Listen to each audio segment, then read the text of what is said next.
Hey everybody, it's Ryan here on Tabletop. I'm joined by Gavin from Roxley Games. Lovely to see you, Gavin.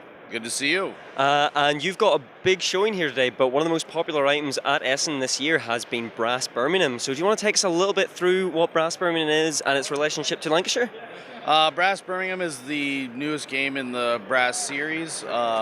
We basically took what we loved from the original game and we expanded upon it, and we put some of our own twists on the game. There's some new industries, there's new mechanics, and I think the most important difference is there's new dynamics to the gameplay. So Brass Lancashire is it's a very, very deep but static sort of system and setup.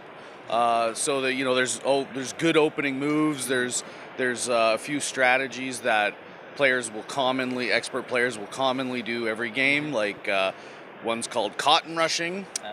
So we wanted to basically remove those strategies and create new strategies for the players to discover.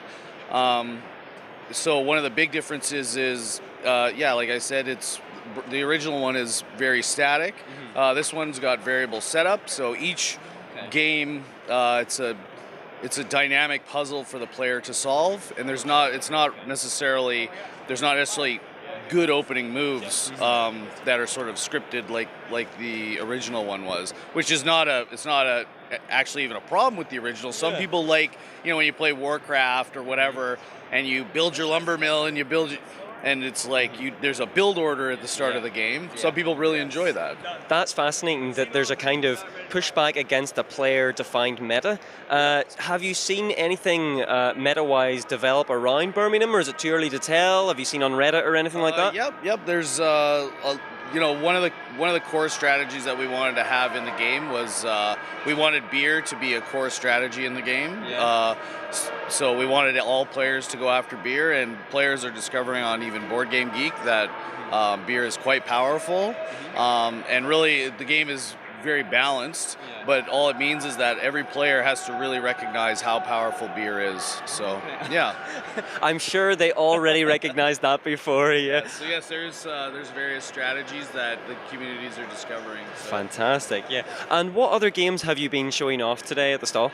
We brought I think all of our games except for Santorini, which is through Spin Master now.